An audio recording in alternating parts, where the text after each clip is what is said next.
and all that existed to her. But her efforts had failed.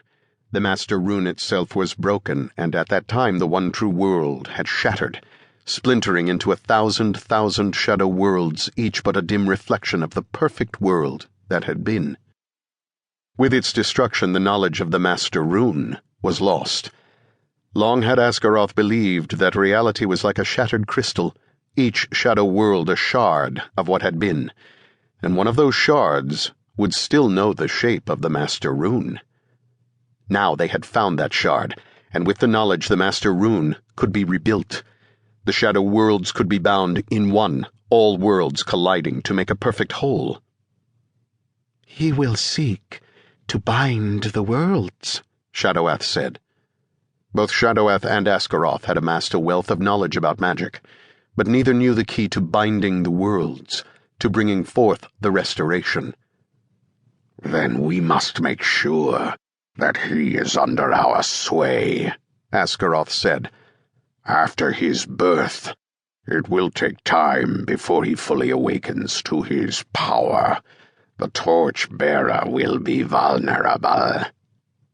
"Then we should plant the seeds of his destruction now," Shadowath said.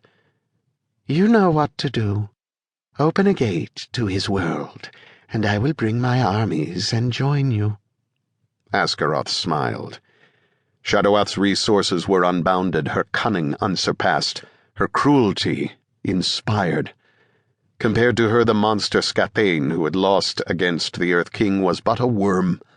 She had defeated the Torchbearer countless times before. She would defeat him one last time, in this, the most desperate of contests. For this time it was not a single world that hung in the balance, it was all creation. "An open gate awaits you," Askaroth said, and he showed her a vision of a tiny village, burned to slag there among the woods. Chimneys of blackened stone were all that was left of the houses. On a patch of ashes among ash-covered bones, green flames glowed, creeping along the ground. At that moment the Earth King Gaborn Valorden was taking a late meal. He set down his wine goblet and felt vaguely disturbed. He tilted his head as if listening. He felt something, a keen sense of danger that prickled the hair on his scalp.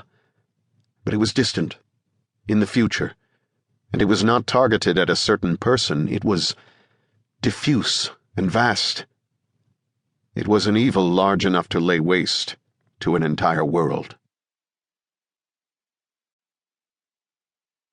1. Perfecting the Darkness. No one can truly be called a man so long as he basks in the light of his father and mother.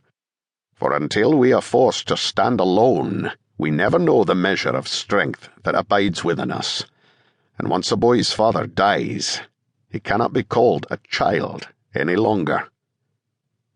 The Wizard Binisman. This was the face of the Earth King. Skin the shade of dark green oak leaves, fading in the fall, old man's hair of silver webs, a sorrowful face as full of furrows as the rind of a rotting apple, and green-black eyes that were wild, hunted like the eyes of a stag in the forest. That is how Fallion, at the age of 9, remembered his father, a father he had not seen now for 3 years. Strange, then, that on an autumn evening as Fallion rode on a mountain track outside Castle Courm, with his younger brother Jazz and Hearthmaster Waggot beside him, and a small contingent of guards bristling front and back, the image of his father should intrude so heavily on Fallion's mind. "Time to turn back," the point guard, a woman named Demora, said in a thick accent. "I smell evil." She nodded to her right, up a hill where fences of stacked grey stones parceled out some cowherds' lands and formed a dam that held back the leaning pine forests of the mountains above. There, at the edge of the forest, rose a pair of barrows, houses for the dead. In a swiftly falling darkness, the shadows under the trees were black, and above the mountain hovered a haze, purple and green like a bruise in the sky. Strange lights flashed among the gauzy clouds as if from distant lightning. Fallion's personal guard, Sir Borenson, laughed and said, "You don't smell evil. It's a storm."